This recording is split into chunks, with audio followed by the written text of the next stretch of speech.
ଜୟ ଜଗନ୍ନାଥ ନମସ୍କାର ସାଙ୍ଗମାନେ। ବାଇଗଣଟା ତ ସମସ୍ତେ ଖାଇବାକୁ ବିଲକୁଲ ଭଲ ପାଆନ୍ତିନି। ଆମ ଘରେ ତ ମୋ ପୁଅ ବାଇଗଣ ଖାଇବାକୁ ଭଲ ପାଏ। ସେଥିପାଇଁ ମୁଁ ଏଇ ରେସିପିଟା ବନଉଛି ବାଇଗଣର। ଆପଣମାନେ କରିକି ଦେଖିବେ। ଯଦି ଆପଣଙ୍କୁ ଭଲ ଲାଗିବ ହେଇଥାଇପାରେ ଆପଣମାନଙ୍କ ଘରେ ବି ଯୋଉମାନେ ବାଇଗଣ ପସନ୍ଦ କରୁନାହାନ୍ତି ସେମାନେ ବି ଖାଇବେ।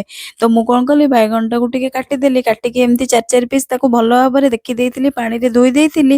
କାରଣ ସେଇଟା କଣ କିଡ଼ା ବି ପୋକ ବି କେବେ କେବେ ଥାଏ। ସେଥିପାଇଁ ମୁଁ ତାକୁ ଧୋଇ ଦେଇଥିଲି। ଏଥିରେ ବେଶୀ କିଛି ମସଲା ବି ଦରକାର ନାହିଁ। ଖାଲି ଗୋଟେ ମୁଁ ଟମାଟୋର ପ୍ୟୁରି କରିଥିଲି। ଆଉ ଯୋଉ ମେନ୍ ମସଲାଟା ମାନେ ମୁଁ ଯୋଉ ପକେଇଛି ଏଥିରେ ସେଇଟା ଥିଲା ବାଦାମ ଆଉ ଟିକେ କାଜୁ ଏଥିରେ ଆଡ୍ କରିକି ପେଷ୍ଟ କରିକି ରଖିଦେଇଥିଲି। ଆଉ ଏପଟେ ବାଇଗଣଟା ଟିକେ ଲୁଣ ଆଉ ହଳଦୀ ଦେଇକି ବାଇଗଣଟାକୁ ଟିକେ ଫ୍ରାଏ କରିଦେଇଥିଲି। ଆପଣ ଚାହିଁଲେ ପୁରା ତେଲରେ ବି ଫ୍ରାଏ କରିପାରିବେ। ମୁଁ ଟିକେ ମାନେ ହାଲକା ତେଲରେ ଫ୍ରାଏ କରିଦେଇଥିଲି। ଏପଟେ ଆମର ଯେମିତି ପିଆଜ ପକେଇକି ପିଆଜଟା ଟିକେ ବ୍ରାଉନ ହେଲା ପର୍ଯ୍ୟନ୍ତ ଜିରା ଆଉ ପିଆଜ ପକେଇକି ଏଟାକୁ ଟିକେ ମସଲା ପକେଇଦେବେ।